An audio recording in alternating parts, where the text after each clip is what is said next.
Quando eu tinha 17 anos, minha família se mudou para outro estado sem me avisar. Eles deixaram apenas um bilhete dizendo: "Você vai se virar." 12 anos depois, quando finalmente consegui vencer na vida sem eles, resolveram reaparecer, querendo se reconectar. Naquele dia, eu cheguei em casa e encontrei tudo vazio. Só havia um bilhete em cima do balcão da cozinha. Foi a coisa mais cruel que já li na vida. Estava escrito apenas: "Você vai se virar." Eu não fazia ideia do que tinha feito de errado. Achei que eles estavam cansados de fingir que me amavam, mas a verdade é que eles nunca fingiram. Quando eu tinha 13 anos, fiz um bolo de aniversário para minha mãe sozinha, e tudo o que ela disse foi que o bolo estava empelotado. Aos 15, ajudei meu irmão a estudar pro vestibular. Enquanto isso, ele me chamava de sabe tudo e batia a porta na minha cara. Aos 16, entreguei meu salário inteiro pro meu pai poder pagar as contas. Mais tarde, quando comentei sobre isso, ele gritou comigo e disse que eu não servia pra nada. Eu sempre fui útil, mas nunca fui amada. Meus pais e meu irmão, minha única família, fizeram as malas e se mandaram pra outro estado sem me dizer uma palavra. Fiquei sabendo por meio do proprietário do imóvel, uma semana depois. Tive exatamente 7 dias pra sair, porque eles tinham encerrado o contrato de aluguel antes da hora. Passei 3 noites na casa de uma amiga, até não ter mais onde ficar. No fim, acabei dormindo nos fundos de um box de armazenamento que aluguei com o restinho das minhas economias. Me esgueirava pra tomar banho no vestiário da YMCA. Comia manteiga de amendoim direto da colher no café, almoço e jantar. Usava os computadores da biblioteca pública pra procurar emprego e fingia que estava tudo bem.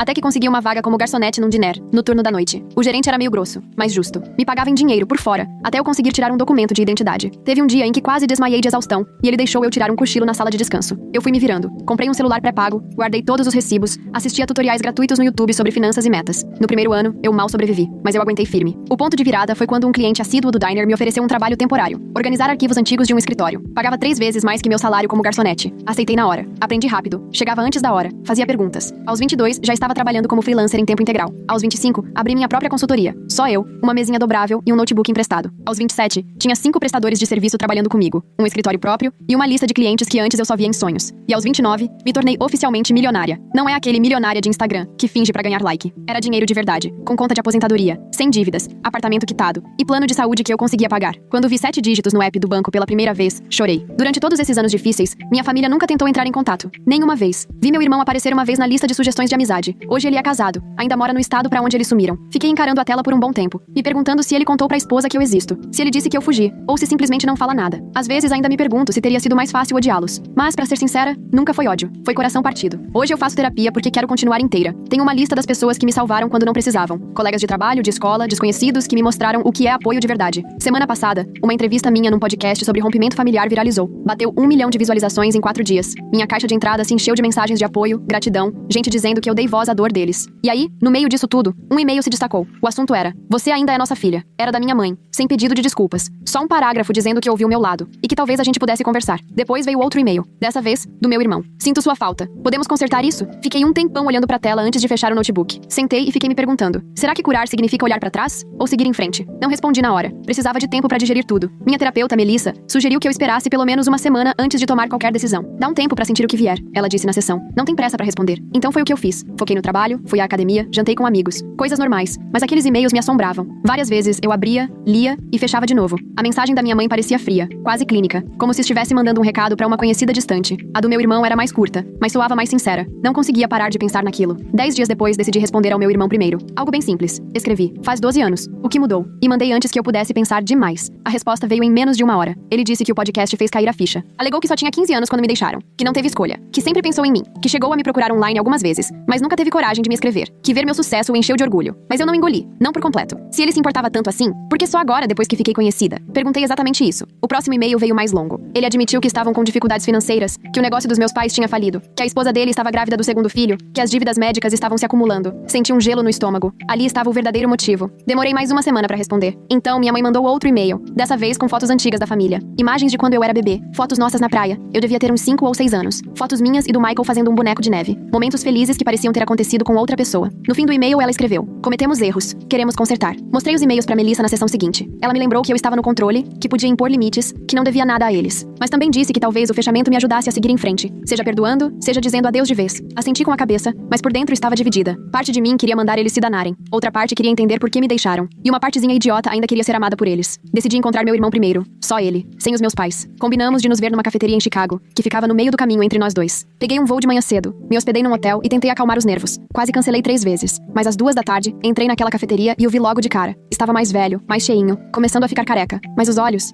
eram os mesmos. Ele se levantou quando me viu, meio desajeitado. Não abracei. A gente só sentou um de frente pro outro com nossos cafés, como 2 desconhecidos. Os primeiros 20 minutos foram dolorosos. Conversa fiada sobre o tempo, meu voo, a estrada que ele pegou. Até que ele começou a se desculpar. "Emma, me perdoa", disse o Michael com a voz embargada. "Eu era só um garoto na época. Só descobri que eles iam te deixar pra trás. trás quando já era tarde demais. Fiquei com medo de enfrentar eles. Só escutei, observando o rosto dele, procurando sinais de mentira. Ele parecia sincero, mas eu já tinha sido enganada antes. Fiz a pergunta que me atormentava há 12 anos. Por que eu? Por que fui eu a deixada pra trás? Ele olhou pro café. Eles sempre te viram como a forte, a independente, aquela que daria conta sozinha. Se convenceram de que você estaria melhor sem eles. Foi a coisa mais absurda que já ouvi. Contei pra ele sobre o box de armazenamento. Falei sobre os dias em que só comia manteiga de amendoim, sobre os banhos escondidos na YMCA e os plantões noturnos que eu fazia com 17 anos. O rosto dele se desfez na hora. Eu não sabia, ele sussurrou. Eles me disseram que você tinha um plano, que queria ficar, que ia morar com a família de uma amiga, que foi uma escolha sua se afastar da gente. Tudo mentira. No fim do nosso encontro, eu não sabia o que pensar. Ele parecia realmente arrependido. Me mostrou fotos da esposa e da filha, contou sobre o trabalho dele como contador, perguntou sobre meu negócio. Não pediu dinheiro diretamente, o que me surpreendeu. Quando nos despedimos, ele me abraçou. Eu deixei, mas não retribuí. Fiquei ali, de braços caídos, sem sentir nada. Voltei pro hotel e liguei pra Melissa. Contei tudo. Ela me fez enxergar que, embora meu irmão parecesse arrependido, ainda se colocava como vítima, sem reconhecer de verdade o papel dele no meu abandono. E ela estava certa. Ele tinha 15 anos, não 5. Velho o suficiente pra pegar um telefone, mandar um e-mail, ou ao menos verificar como eu estava em algum momento desses 12 anos. Naquela noite, minha mãe ligou. Eu não tinha dado meu número pra ela, então só podia ter sido o Michael. Quase não atendi, mas a curiosidade falou mais alto. A voz dela estava mais velha, rascante. Ela chorou assim que eu disse, alô. Começou a falar que estava orgulhosa de mim, que sempre soube que eu daria certo, que eu era especial. Deixei ela falar até se esvaziar. Então fiz a mesma pergunta que fiz ao meu irmão. Por que eu? A resposta dela foi outra. Estávamos endividados, Emma. Não conseguíamos sustentar 3 pessoas. Sabíamos que você era inteligente o suficiente pra se virar sozinha. Imaginamos que você procuraria assistência social e seria acolhida por uma família melhor. Achamos que estávamos te fazendo um favor. Desliguei na hora, bloqueei o número dela, joguei o celular do outro lado do quarto e gritei dentro do travesseiro. No dia seguinte, recebi um e-mail do meu pai. O primeiro contato em 12 anos. E adivinha? Nenhum pedido de desculpas. Ao invés disso, ele escreveu sobre como a vida deles tinha sido difícil. Contou das contas médicas, dos negócios fracassados, da cirurgia que a esposa do Michael precisava fazer, do risco de despejo que estavam enfrentando. E no finalzinho do e-mail veio o pedido. Perguntou se eu podia ajudar a família. Nenhuma pergunta sobre minha vida. Nenhum reconhecimento do que eles fizeram comigo. Encaminhei o e-mail pra Melissa com o assunto. E aí está. Ela me ligou na hora. Mesmo sendo domingo. Ficamos uma hora conversando sobre limites, sobre a diferença entre perdão e reconciliação, sobre o que é ajudar e o que é alimentar dependência, e principalmente, sobre o que eu queria de verdade, e não o que achava que devia querer. Na segunda-feira de manhã, tomei minha decisão. Enviei um e-mail pro Michael dizendo que estava feliz por termos nos encontrado, que entendia que ele estava numa posição difícil na época, e que eu estava disposta a ter um relacionamento com ele e a família dele, mas com regras bem claras. Sem dinheiro, sem empréstimos, sem nenhum tipo de apoio financeiro, e nada de relação com nossos pais até que eles assumissem totalmente a responsabilidade pelo que fizeram. A resposta dele veio na hora, e disse muito sobre ele. Tô muito decepcionado, Emma. Ele escreveu. Nossos pais estão precisando de ajuda. Família tem que se apoiar. Você tá sendo egoísta com seu sucesso. Todos os gatilhos de culpa que eles implantaram em mim na infância foram ativados ao mesmo tempo. Mas eu não respondi. Ao invés disso, marquei uma nova sessão com a Melissa e comprei uma viagem pra Bali. Eu precisava de espaço pra digerir tudo. 3 dias depois, o Michael ligou. Deixou uma mensagem de voz pedindo desculpas pelo e-mail, dizendo que entendia minha posição, que ainda queria manter um relacionamento nos meus termos e que respeitaria meus limites. Ouvi o recado 2 vezes, tentando decidir se ele era sincero ou só estava mudando de estratégia. Decidi dar mais uma chance, mas com o pé atrás. Fui pra Bali mesmo assim. Passei 2 semanas na praia, caminhando pelos arrozais, meditando. Eu precisava daquela distância. Quando voltei, tinha 6 e-mails do meu pai, cada um mais desesperado que o outro. Não passei nem dos assuntos. Também tinha uma mensagem do Michael perguntando se a gente podia conversar de novo. Aceitei uma ligação. Só isso. A conversa começou tranquila. Ele pediu desculpas de novo por ter me pressionado. Tenho pensado muito no que você me disse, ele falou. Comecei a fazer terapia também. E eu acreditei nessa parte. Ele soava diferente, menos na defensiva. Falamos sobre os filhos dele, sobre o meu trabalho, coisas normais. Aí ele comentou que nossos pais iam visitá-lo no fim de semana e perguntou se eu toparia encontrá-los. Só por 1 hora, num lugar público. Senti o peito apertar. Não tô pronta pra isso, Michael. Ele insistiu um pouco, mas recuou quando eu fiquei em silêncio. Depois que desliguei, liguei pra Melissa. Tivemos uma sessão de emergência naquela noite. Ela me ajudou a entender que o medo de vê-los não era por ódio. Era porque, no fundo, eu ainda queria a aprovação deles. Ainda queria ser amada por eles. Ainda queria ser suficiente. Era patético, mas era verdade. Chorei por 1 hora no consultório dela. No dia seguinte, o Michael mandou outra mensagem. Disse que nossa mãe chorou a noite toda depois que ele contou que eu não ia encontrá-los. Que nosso pai estava falando em dirigir até minha cidade mesmo assim. Senti um pânico. Bloqueei o número do Michael na hora. Depois liguei pra minha assistente e avisei que ia trabalhar de casa a semana inteira. Pedi mercado por delivery. Basicamente me tranquei no apartamento, igual uma criança assustada. Na quarta-feira, o porteiro ligou. Disse que tinha um casal perguntando por mim. Não quiseram dar os nomes. Eu soube na hora. Falei que não estava recebendo visitas. 5 minutos depois, meu celular tocou de um número desconhecido. Deixei cair na caixa postal. Era meu pai. Emma, dirigimos 8 horas pra te ver, disse ele com a voz cheia de raiva. Você tá sendo infantil. A gente merece uma chance de se explicar. Apaguei a mensagem e desliguei o celular. Na manhã de quinta-feira, acordei com alguém batendo na porta com força.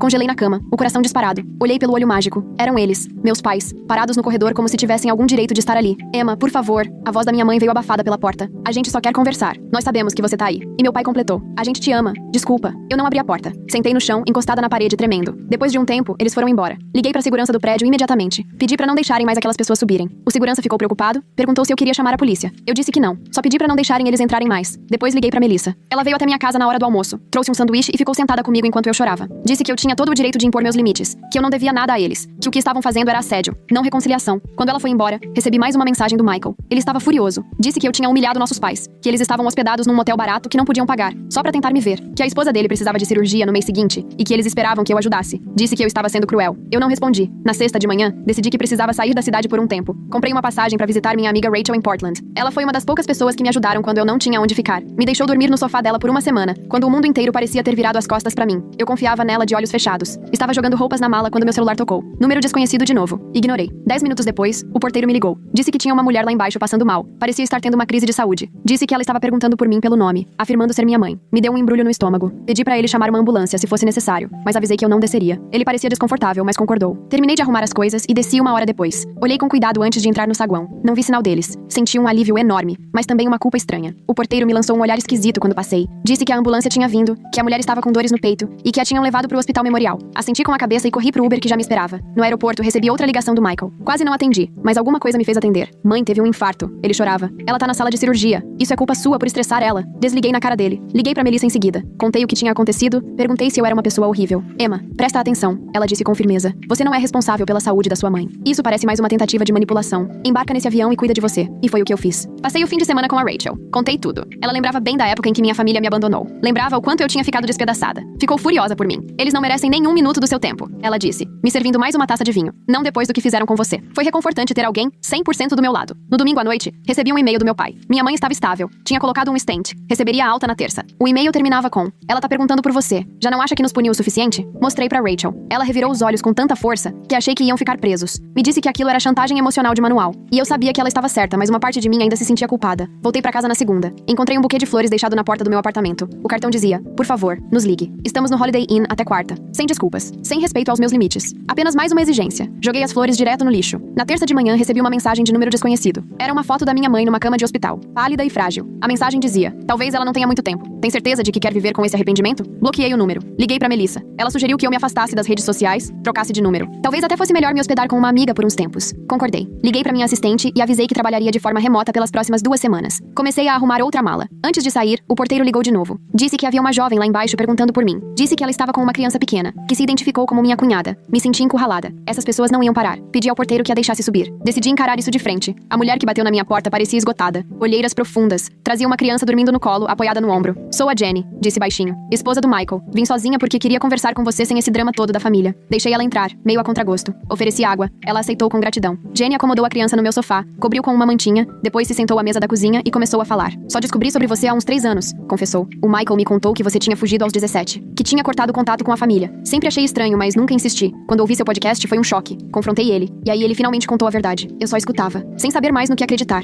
Jenny parecia sincera. Fiquei horrorizada com o que fizeram com você, continuou. Insisti para que o Michael entrasse em contato, mas eu não fazia ideia de que eles iam te pedir dinheiro. Fiquei envergonhada e com raiva. Sim, eu preciso de uma cirurgia por conta de um problema na tireoide, mas temos plano de saúde. Quem está com problemas financeiros são seus pais, não a gente. Perguntei por que ela tinha vindo. Ela me olhou nos olhos, firme. Porque você merece saber a verdade toda, respondeu. Seus pais estão contando pra todo mundo que foi você quem abandonou a família, que você tem problemas mentais, que roubou o dinheiro deles antes de desaparecer, que eles passaram anos tentando te encontrar. Tudo mentira, tudo pra encobrir o que fizeram. Senti como se tivesse levado um soco. Como você sabe que isso é verdade? Ela pegou o celular, me mostrou postagens antigas no Facebook. Minha mãe pedindo orações pra encontrar a filha problemática. Meu pai dizendo que eu tinha levado as economias da família antes de fugir. Postagens sobre contratar detetives particulares, sobre procurarem abrigos de sem-teto. Tudo cuidadosamente construído pra fazer deles as vítimas. Tudo postado anos depois de me abandonarem. Jenny pediu desculpas por ter feito parte disso, mesmo sem saber. Disse que também confrontou meus pais, e que eles acabaram confessando tudo quando ela ameaçou contar a verdade pra família toda. Disseram que estavam desesperados porque as mentiras estavam desmoronando, que o podcast fez as pessoas começarem a fazer perguntas que eles não conseguiam mais responder. A filha dela acordou nesse momento. Uma garotinha linda, de cabelos cacheados. Essa é a Lily, Jenny disse baixinho. Ela tem 3 anos, e tô esperando outra menina. Quero que minhas filhas conheçam a tia delas, mas só se você também quiser. Sem pressão, sem culpa. Só uma porta aberta se um dia você decidir entrar. Depois que elas foram embora, fiquei horas sentada no meu apartamento, processando tudo. Liguei pra Melissa de novo. Contei tudo que Jenny disse. Ela não ficou surpresa. Abusadores costumam controlar a narrativa, explicou. Criam realidades alternativas onde são sempre as vítimas. Perguntou o que eu queria fazer agora. Eu sinceramente não sabia. Naquela noite recebi outro e-mail do meu pai, mas esse era diferente. Estava cheio de raiva, ameaçador. Dizia que, se eu estivesse espalhando mentiras sobre eles online, eles me processariam por difamação. Afirmava que tinham provas de que eu roubei deles. Disse que, se eu não retirasse o podcast do ar e fizesse um pedido de desculpas público, eles contariam o lado deles pra imprensa. Exigiram compensação financeira pelos danos causados à reputação deles. Encaminhei o e-mail para Melissa, depois pro meu advogado, Marcos. Ele me ligou imediatamente. Isso é só ameaça vazia, me tranquilizou. A verdade é uma defesa absoluta contra a difamação. Salva tudo, mas não responde. Se eles realmente entrarem com algo, eu cuido. Mas, sinceramente, quem vai mesmo processar não avisa com antecedência. No dia seguinte, recebi uma ligação do Michael. Deixei cair na caixa postal. Ele parecia apavorado. Emma, a Jenny me contou que te visitou. Nossos pais estão furiosos. Estão falando horrores sobre ela agora também. Tô com medo de que façam alguma loucura. Por favor, me liga pelo celular da Jenny, não pelo meu. Eu já não sabia mais em quem confiar. Liguei pro Marcos de novo. Ele sugeriu que eu encontrasse o Michael e a Jenny num local público, com ele presente como meu advogado,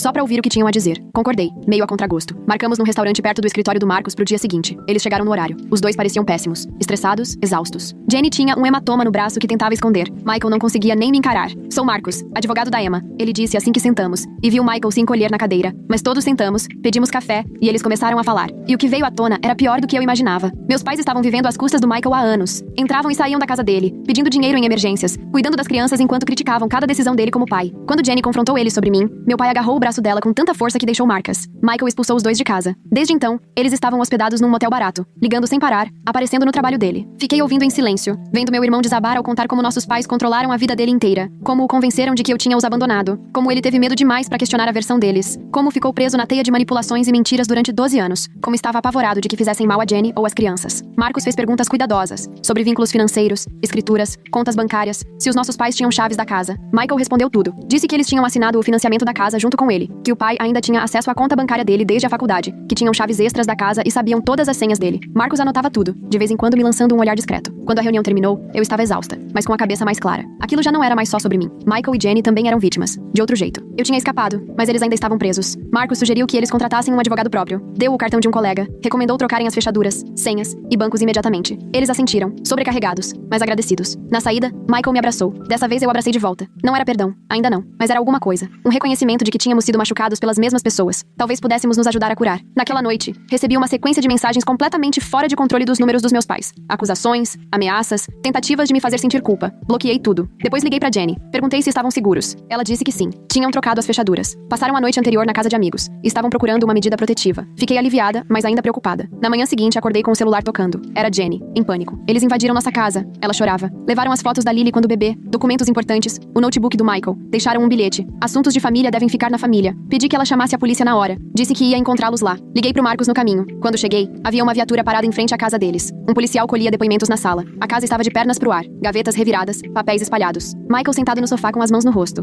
Jenny mostrava pro policial tudo o que estava faltando. Me apresentei como parte da família, ali pra ajudar. O policial parecia cético com a ideia de avós invadirem a casa dos filhos. Tem certeza de que eles não usaram uma chave? Talvez tenha sido um mal-entendido? Jenny mostrou o braço machucado. Contou sobre o comportamento agressivo, sobre as ameaças, sobre como estavam sendo perseguidos. Ele anotou, mas parecia ainda não levar a sério. Disse que sem provas concretas seria difícil provar quem fez aquilo. Depois que os policiais foram embora, ajudamos a limpar a bagunça juntos. Descobrimos mais itens faltando. Álbuns de fotos, documentos financeiros, a chave reserva do carro. Michael estava arrasado. A culpa é minha, disse. Devia ter protegido minha família melhor. Devia ter enfrentado eles anos atrás. Devia ter te procurado com mais empenho. Não discordei, mas também não joguei mais peso em cima dele. Já tínhamos passado desse ponto. Marcos chegou quando estávamos quase terminando. Olhou em volta. Sério. Disse que aquilo mudava tudo. Que precisávamos documentar tudo. Que invasão domiciliar era crime. Que todos devíamos ficar em outro lugar por alguns dias. E que nos ajudaria a pedir medidas protetivas de urgência no dia seguinte. Concordamos, sem forças para discutir. Jenny arrumou as malas enquanto eu e Michael tentávamos deixar a casa segura. Trocamos as fechaduras de novo, verificamos janelas, discutimos instalar câmeras de segurança. Parecia surreal ter que tomar esses cuidados contra os nossos próprios pais, mas era necessário. Eles tinham ultrapassado um limite que não dava pra voltar atrás. Na saída, Michael recebeu uma mensagem do nosso pai. 3 palavras apenas. Estamos de olho. Ele me mostrou com as mãos tremendo. Tirei um print, mandei pro Marcos e tomei uma decisão. Disse pra eles que viriam ficar comigo. Meu prédio tinha segurança, câmeras, porteiro que já sabia que não devia deixar meus pais entrarem. Eles aceitaram na hora. Naquela noite, nós 4 jantamos comida por delivery na minha sala. Lily brincava com os brinquedos que Jenny trouxe. Conversamos baixinho sobre os próximos passos, sobre as medidas judiciais, sobre boletins de ocorrência, sobre trocar números de telefone, e-mails, talvez até se mudar de casa, sobre como se proteger a longo prazo. Não era o tipo de reencontro em família que eu jamais imaginei. Sentada ali com o irmão que me deixou pra trás, a esposa dele que acreditou em mentiras sobre mim e a filha deles, que era inocente em tudo isso. De algum jeito parecia certo. Como se finalmente estivéssemos enfrentando a verdade juntos. E talvez, só talvez, pudéssemos construir algo novo das cinzas do que nossos pais destruíram. Na manhã seguinte, Marcos ligou. Disse que tinha solicitado medidas protetivas de urgência pra todos nós, que precisaríamos comparecer ao tribunal na semana seguinte pra torná-las permanentes, que também denunciou a invasão a um detetive conhecido dele, que estava levando o caso mais a sério do que os primeiros policiais. Disse também que devíamos continuar juntos até que tudo se resolvesse. Concordei. Liguei pra minha assistente. Avisei que trabalharia de casa por tempo indeterminado. Emergência familiar, expliquei. Ela entendeu. Reorganizou minha agenda. Montei um escritório improvisado no quarto de hóspedes pro Michael, que também precisava trabalhar remotamente. Jenny e Lily tomaram conta da sala, com fortes de travesseiros e desenhos animados. Era estranho ter gente na minha casa. Eu vivia sozinha há anos. Gostava da minha rotina tranquila, do balcão limpo, da pia vazia. Mas havia algo reconfortante no barulho também, na risada da Lily, no murmúrio baixinho da Jenny dobrando roupa, no som do teclado do Michael vindo do outro cômodo. Aquilo parecia família. Não a que me abandonou, mas talvez a que estávamos construindo agora. Naquela tarde, o porteiro me ligou. Disse que havia uma entrega. Flores. Pedi que ele lesse o cartão antes de mandar subir. Ele leu. Sabemos onde vocês estão. Isso ainda não acabou. Pedi pra ele recusar a entrega. Chamar a polícia se o entregador se recusasse a levar de volta. Depois liguei pro Marcos. Ele disse que adicionaria isso ao processo, que aquilo reforçava o pedido de medida protetiva, que estávamos fazendo tudo certo. Não contei pra Michael nem pra Jenny sobre as flores. Já estavam estressados o suficiente. Em vez disso, pedi mais mantimentos, preparei o jantar pra todo mundo, brinquei com a Lily e tentei criar um pouco de normalidade dentro daquele caos. Mas naquela noite, depois que todos dormiram, fiquei sozinha na cozinha e finalmente deixei tudo vir à tona. O medo, a raiva, a tristeza e até uma esperança estranha. Chorei em silêncio, com o rosto escondido num pano de prato, pra ninguém me ouvir. Na manhã seguinte, Jenny me encontrou fazendo café. Perguntou se eu estava bem. Menti. Sim. Ela não acreditou. Sentou ao balcão. Tá tudo bem não estar bem, Emma. Disse com delicadeza. Eu também não tô. Michael chora no banho, achando que ninguém percebe. Lily fica perguntando quando a gente vai poder voltar pra casa. Essa situação toda é horrível, mas eu sou grata por estarmos enfrentando isso juntas. Olhei pra ela. Essa mulher que até outro dia era uma estranha e agora fazia parte da minha vida. Perguntei por que veio até mim naquele primeiro dia. Por que acreditou em mim em vez da família que conhecia há anos. Ela sorriu, triste. Sempre senti que havia algo errado nos seus pais, nas histórias que contavam, no jeito como controlavam o Michael. O podcast só confirmou o que eu já suspeitava. E eu não podia deixar minhas filhas crescerem achando que abandonar um filho é algo aceitável. Abracei ela naquele momento. Foi nosso primeiro abraço. Meio desajeitado, mas sincero. Como o começo de alguma coisa. Não uma amizade ainda, mas uma conexão. Solidariedade. Uma vontade compartilhada de quebrar o ciclo de abuso que nos machucou tanto. E assim, os dias começaram a entrar em uma nova rotina. Trabalhar, cozinhar, brincar com a Lily, checar as atualizações com o Marcos, pular com qualquer barulho inesperado, se encolher toda vez que o celular tocava. Vivíamos num limbo estranho entre a normalidade doméstica e uma tensão constante por baixo de tudo. Estávamos seguros, mas não em paz. Juntos, mas ainda em processo de cura. Família, mas ainda aprendendo o que isso significava. Na sexta-feira, o Marcos ligou com novidades. O detetive tinha conseguido uma prova. Imagens de segurança de um posto de gasolina próximo à casa do Michael mostravam o carro dos nossos pais estacionado ali durante o horário da invasão. A audiência para a medida protetiva tinha sido marcada para segunda-feira. Marcos estava confiante de que o juiz aprovaria. Todos nós sentimos alívio, mas junto vinha aquela ansiedade latente. Ainda esperando o próximo ataque, ele veio naquela noite. Uma pedra atirada contra a janela do carro do Michael, na garagem do prédio. Sem bilhete dessa vez. Nem precisava. A mensagem estava clara. As câmeras de segurança mostraram um homem de boné, com o rosto cuidadosamente virado para longe das lentes. Não dava pra provar que era o nosso pai, mas a gente sabia. Fizemos outro boletim de ocorrência. Acrescentamos ao processo. Tentamos esconder o medo da Lily. No domingo à noite, nos reunimos pra montar o plano pro tribunal. Roupas adequadas. O que dizer? Quais provas levar? Como explicar a nossa história familiar sem parecer loucura? Como convencer o juiz do padrão de agressividade? Como nos protegermos legalmente, emocionalmente, fisicamente? Era surreal falar dos nossos pais daquele jeito. Como se fossem estranhos. Estranhos perigosos que, por acaso, compartilhavam o nosso DNA. Enquanto discutíamos, meu celular apitou com uma notificação de e-mail. Era da minha mãe. Assunto: última chance. Quase deletei sem ler, mas alguma coisa me fez abrir. Era curtíssimo. Só uma linha. Se você for ao tribunal amanhã, vai se arrepender pelo resto da vida. Mostrei pro Marcos, que tinha ficado pro jantar. Ele tirou um print, anexou ao nosso dossiê e me orientou a não responder. Disse que esse tipo de ameaça só fortalecia nosso caso. Aquela noite ninguém conseguiu dormir direito. Fiquei conferindo as trancas, prestando atenção em cada ruído, imaginando o que meus pais poderiam fazer, me perguntando se estávamos exagerando ou subestimando. Como é que minha vida tinha chegado nesse ponto? De adolescente abandonada a empresária de sucesso, pra agora estar escondida dentro do meu próprio apartamento com medo das pessoas que me colocaram no mundo. A manhã de segunda chegou com uma calma estranha. Nos vestimos com cuidado, estilo social casual, roupas sóbrias, que transmitissem seriedade, respeitáveis, confiáveis. Jenny combinou com uma amiga de cuidar da Lily. Fomos em carros separados por precaução. Encontramos o Marcos nos degraus do fórum. Ele estava confiante, pasta na mão, disse que já tinha lidado com dezenas de casos como aquele, que as provas eram fortes, que juízes levavam ameaças a sério, que estaríamos protegidos. Quando entramos no prédio, eu os vi, eles, meus pais, parados perto da entrada. Estavam mais velhos do que eu lembrava, menores de certa forma. Minha mãe me viu primeiro, deu um passo na minha direção. Meu pai agarrou o braço dela e a conteve. Eles nos observaram passar sem dizer nada, sem tentar se aproximar. Só ficaram ali, olhando, com uma mistura de raiva e, talvez, medo. Passamos direto por eles, fizemos o check-in na segurança, seguimos o Marcos até a sala certa, sentamos juntos no banco, esperando nosso caso ser chamado. Eu senti quando meus pais entraram. Sabia que estavam sentados do outro lado da sala. Dava pra ouvir sussurros, mas não virei pra olhar. Fiquei com os olhos fixos à frente, focando em respirar. O juiz chamou o nosso caso. Nos levantamos, caminhamos até a frente, assumimos nossos lugares. Marcos apresentou as provas com calma. A invasão, as mensagens ameaçadoras, as flores, o tijolo, o e-mail, o histórico de abandono e manipulação. O juiz ouviu tudo com atenção, fez perguntas objetivas, lançava olhares cada vez mais sérios aos meus pais. Quando chegou a vez deles, se aproximaram do banco sozinhos, sem advogado, só os dois. Meu pai falou primeiro, alegou que estávamos exagerando, que só queriam se reconectar com a família, que nunca tinham quebrado nenhuma lei, que nos amavam e queriam se redimir, que tudo não passava de um mal-entendido fora de proporção. O juiz perguntou sobre as imagens da câmera, sobre as mensagens. Meu pai negou tudo. Disse que não eram eles nas imagens, que os textos estavam sendo mal interpretados, que eles eram as verdadeiras vítimas. Minha mãe só balançava a cabeça e, de vez em quando, enxugava os olhos com um lencinho. Então, o juiz foi direto e perguntou sobre o abandono. Vocês deixaram sua filha menor de idade sozinha e se mudaram para outro estado? Meu pai hesitou. Começou a falar de adolescentes problemáticos, de decisões difíceis, de fazer o que achavam certo. O juiz interrompeu. Repetiu a pergunta direto. O senhor abandonou sua filha menor de idade? Meu pai abaixou a cabeça. Murmurou algo sobre dificuldades financeiras. O rosto do juiz ficou duro. Depois de ouvir os dois lados, o juiz concedeu as medidas protetivas. 3 anos. Sem contato. Sem se aproximar das nossas casas ou locais de trabalho. Sem mandar mensagens por terceiros. Qualquer violação resultaria em prisão imediata. Meus pais pareciam em choque. Como se não acreditassem que aquilo estava mesmo acontecendo. Como se nunca tivessem enfrentado as consequências de nada. Saindo do tribunal, minha mãe chamou meu nome. Só uma vez. Baixinho. Mas eu continuei andando. Sem olhar pra trás. Sentindo o peso indo embora a cada passo. Não era cura. Ainda não.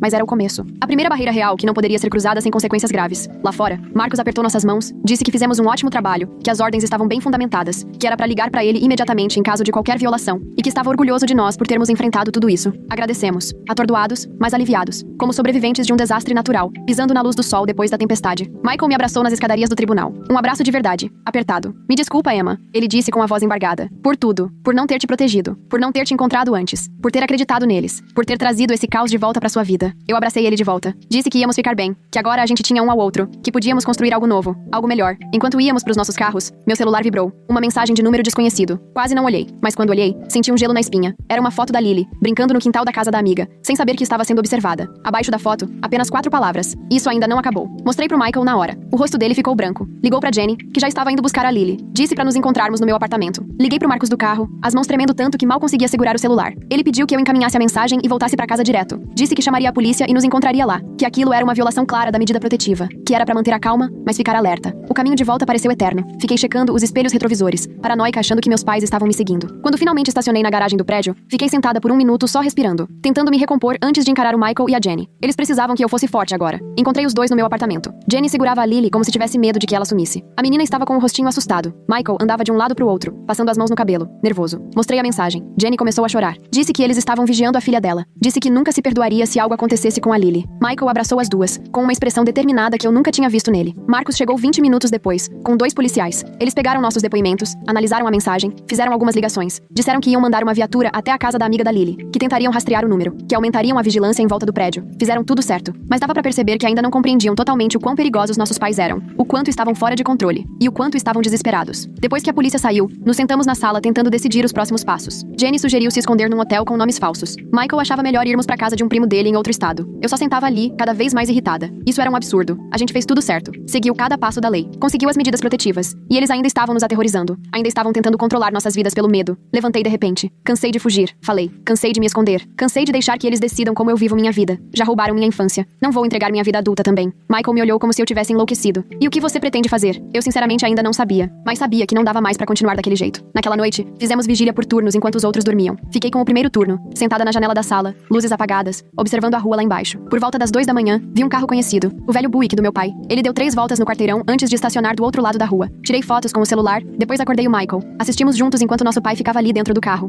só observando o prédio, sem se aproximar. Tecnicamente, não quebrando a medida protetiva. Só deixando bem claro que estava ali, vigiando, esperando. De manhã, enviei as fotos pro Marcos. Ele disse que era preocupante, mas não configurava uma violação da medida protetiva, já que meu pai ficou dentro do carro, longe do prédio. Orientou a continuar documentando tudo. Disse que falaria com o detetive de novo. Desliguei me sentindo frustrada. O sistema jurídico tinha limites. Medidas protetivas eram só pedaços de papel. Não impedem alguém realmente determinado a te fazer mal. Jenny e Michael decidiram levar a Lily pra um hotel por alguns dias. Um lugar com corredores internos e segurança reforçada. Ajudei a fazer as malas. Abracei os dois na despedida. Prometi mandar mensagem a cada poucas horas. Quando eles foram embora, sentei no meu apartamento vazio e me senti estranhamente tranquila. Como se tivesse chegado num ponto de decisão. Como se eu soubesse que não dava mais pra viver naquele limbo. Liguei pra Melissa, contei tudo. Perguntei o que ela achava que eu devia fazer. Ela ficou em silêncio por um momento. Depois me fez uma pergunta que me atingiu em cheio. O que você realmente quer dos seus pais? Não o que eu não queria. Não o que eu temia. Mas o que eu de fato queria. E percebi que nunca tinha pensado dessa forma. Depois que desligamos, fiz uma lista. O que eu queria. 1. Viver sem medo. 2. Ter uma relação com meu irmão e a família dele. 3. Deixar de me sentir responsável pelas atitudes dos meus pais. 4. Me libertar do passado. Em nenhum lugar dessa lista estava reconciliação, nem perdão, nem entender por que fizeram o que fizeram. Eu só queria estar livre deles. Naquela tarde, fiz algo que parecia loucura. Mandei um e-mail pros meus pais. Só uma mensagem curta. Eu sei que vocês estão vigiando meu prédio. Sei que não vão parar. Então vamos conversar. Uma última vez. Amanhã. Meio-dia. Na cafeteria da 8ª Rua. Só eu. Sem polícia. Sem advogado. Depois disso, vocês deixam todos nós em paz pra sempre. Cliquei em enviar antes que pudesse mudar de ideia. Não contei pro Michael, nem pra Jenny, nem pro Marcos ou pra Melissa. Aquilo era algo que eu precisava fazer sozinha. Por mim. Eu não era ingênua a ponto de achar que meus pais iam, de repente, se tornar pessoas razoáveis. Mas eu precisava enfrentá-los nos meus termos. Dizer o que precisava ser dito. Encerrar esse ciclo de uma vez por todas. Meu pai respondeu em minutos. Só. Estaremos lá. Sem ameaças. Sem chantagens emocionais. Só uma confirmação. Passei o resto do dia me preparando. Não fisicamente. Mentalmente. Pensando no que eu queria dizer. No que eles precisavam ouvir. Nos limites que eu precisava deixar claros. Dormi surpreendentemente bem naquela noite, como se tomar aquela decisão tivesse tirado um peso das minhas costas. Na manhã seguinte, me arrumei com cuidado. Não pra impressioná-los, só pra me sentir forte, confiante. Peguei um Uber até a cafeteria, cheguei 15 minutos antes. Escolhi uma mesa no fundo, de onde eu podia ver a porta, mas sem estar tão visível da rua. Pedi um café que nem queria de verdade. Só fiquei ali, esperando. Surpreendentemente calma. Eles chegaram exatamente ao meio-dia, parecendo mais velhos do que na audiência, mais abatidos. Minha mãe me viu primeiro, cutucou meu pai. Caminharam devagar até mim, como se estivessem se aproximando de um animal selvagem. Sentaram-se à minha frente, em silêncio. Ficamos nos olhando por um tempo. Aqueles estranhos que biologicamente eram meus pais. Essas pessoas que me moldaram de formas que jamais entenderiam. Fui eu quem falou primeiro. Não chamei vocês aqui pra fazer as pazes, nem pra dar dinheiro, nem pra ouvir desculpas. Chamei vocês pra entenderem uma coisa. Acabou. Vocês perderam,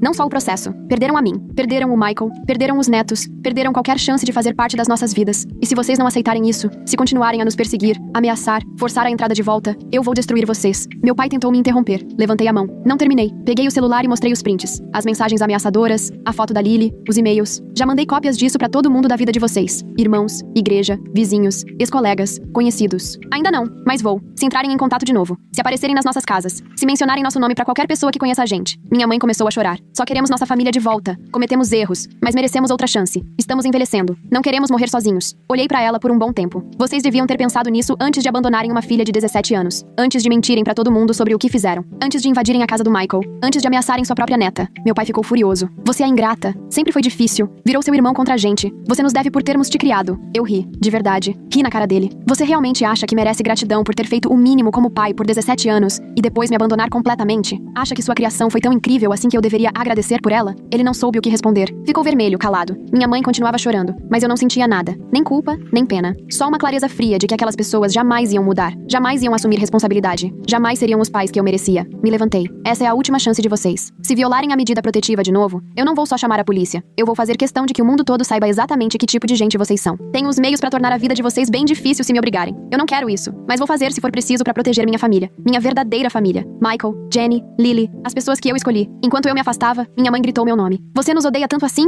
Parei. Virei devagar. Eu não odeio vocês. Eu não sinto nada por vocês. São estranhos pra mim agora. E isso é uma perda de vocês, não minha. Saí daquela cafeteria me sentindo mais leve do que em anos. Liguei pro Michael ainda na calçada e contei tudo. No começo, ele ficou irritado por eu ter me encontrado com ele sozinha. Depois, preocupado com uma possível retaliação. Mas acima de tudo, parecia aliviado por alguém finalmente ter enfrentado eles cara a cara. Disse que queria ter tido essa coragem anos atrás. Voltei pro meu apartamento, fiz as malas e decidi me juntar ao Michael e à família dele no hotel por alguns dias, só pra garantir. Quando cheguei, Lily correu e me abraçou. Titia Emma! Ela gritou pela primeira vez. Quase chorei. Jenny me abraçou também. Disse que estava orgulhosa de mim, que esperava que, agora, eu conseguisse encontrar paz. Michael só apertou meu ombro. Não precisou dizer nada. Passamos os dias seguintes num limbo estranho, esperando o próximo movimento dos meus pais, checando o celular a todo instante, assustados com qualquer barulho. Mas nada aconteceu. Nenhuma ligação, nenhuma mensagem, nenhum e-mail, nenhuma aparição do carro deles. Só silêncio. Depois de uma semana, Michael e Jenny decidiram voltar pra casa. Trocaram as fechaduras de novo. Instalaram câmeras de segurança. Começaram a pensar em vender a casa. Procurar um lugar mais perto da minha cidade. Eu também voltei pro meu apartamento. Voltei ao trabalho. Voltei a algo parecido com uma vida normal. 2 semanas se passaram. Depois um mês. E... nada dos meus pais. Marcos continuava acompanhando tudo de perto. Dizia que o detetive tinha confirmado que meus pais haviam voltado pro estado onde moravam antes. Que as medidas protetivas ainda estavam valendo. Que era importante continuarmos atentos. Mas que também devíamos tentar seguir com nossas vidas. E aos poucos, foi o que fizemos. Michael conseguiu um novo emprego na minha cidade. Jenny matriculou a Lily numa escolinha. Eles compraram uma casa a 20 minutos do meu apartamento. Passamos a jantar juntos todos os domingos. Começamos a construir novas tradições, novas memórias, um novo tipo de família, baseada em escolha, não em obrigação. Achei que fosse sentir alguma coisa em relação aos meus pais. Tristeza, culpa, raiva. Mas no fundo, o que senti foi alívio. Como se finalmente eu tivesse largado um peso que carregava desde os 17 anos. Como se agora eu pudesse olhar pra frente em vez de viver presa ao passado. 6 meses depois do encontro na cafeteria, recebi uma carta, encaminhada pelo Marcos, pra manter meu endereço em sigilo. Era da minha mãe. Quase não abri. Cheguei a pensar em jogar fora sem ler, mas a curiosidade falou mais alto. A carta era curta, só alguns parágrafos. Sem desculpas vazias dessa vez. Sem exigências. Só um reconhecimento de que tinham me ferido profundamente. Que tinham falhado como pais. Que entendiam por que eu não queria mais contato. Que estavam fazendo terapia. Que respeitariam as ordens judiciais. Que talvez um dia eu estivesse disposta a ouvir um pedido de desculpas de verdade. Mas que entenderiam se esse dia nunca chegasse. Mostrei pro Michael. Ele tinha recebido uma parecida. Conversamos sobre isso no jantar daquela noite. Se era sincera, se mudava alguma coisa. Se algum dia conseguiríamos confiar neles de novo. Não chegamos a nenhuma conclusão. Só concordamos em seguir um dia de cada vez. Priorizar nossa cura. Proteger a família que estávamos construindo. Guardei a carta na gaveta da escrivaninha. Não porque eu esteja pronta pra perdoar. Nem porque eu queira reconciliação. Mas porque ela representa algo importante. Meus pais finalmente reconhecendo o meu direito de estabelecer limites. O meu direito de escolher quem entra, ou não entra, na minha vida. O meu direito de definir o que é família, nos meus próprios termos. Semana passada, a Lily fez 4 anos. Michael e Jenny me convidaram pra ajudar com a festa. Fizemos no meu apartamento. Balões por todos os lados. Um bolo bolo encomendado numa confeitaria chique. Presentes empilhados na mesinha de centro. Lily correndo de um lado pro outro vestida de princesa. Rindo. Jenny tirando fotos. Michael assando hambúrguer no meu balcão. Amigos passando o dia todo por ali. Tanta alegria. Tanta vida. Em um momento, entrei na cozinha só pra ter um instante sozinha. Fiquei observando pela porta. Michael girando a Lily no ar. Jenny rindo de alguma piada. E meu apartamento, que antes era tão silencioso e vazio, agora cheio de vida e amor. Pensei naquele bilhete no balcão da cozinha, 12 anos atrás. Você vai se virar. E eu me virei. Não do jeito que eles imaginavam, mas descobri o que é família. O que é amor de verdade. E o que eu sempre mereci. Não tô dizendo que hoje tudo é perfeito. Ainda tenho dificuldades pra confiar. Ainda faço terapia toda semana. Ainda tenho pesadelos com abandono. Ainda me assusto quando a campainha toca sem avisar. Mas eu tô me curando. Todos nós estamos. Reconstruindo algo novo a partir dos cacos do passado. Algo mais forte. Algo escolhido. Algo real. Às vezes me perguntam se algum dia eu vou me reconciliar com meus pais. Se vou permitir que conheçam a Lily. Se algum dia vou perdoar o que fizeram. Eu não tenho essas respostas ainda. Talvez um dia. Talvez nunca. Mas o que eu sei é o seguinte. Não sou mais definida pelo que fizeram comigo. Sou definida pelo que construí depois. Pela pessoa que escolhi ser. Pela família que escolhi criar. E isso por si só já é o bastante.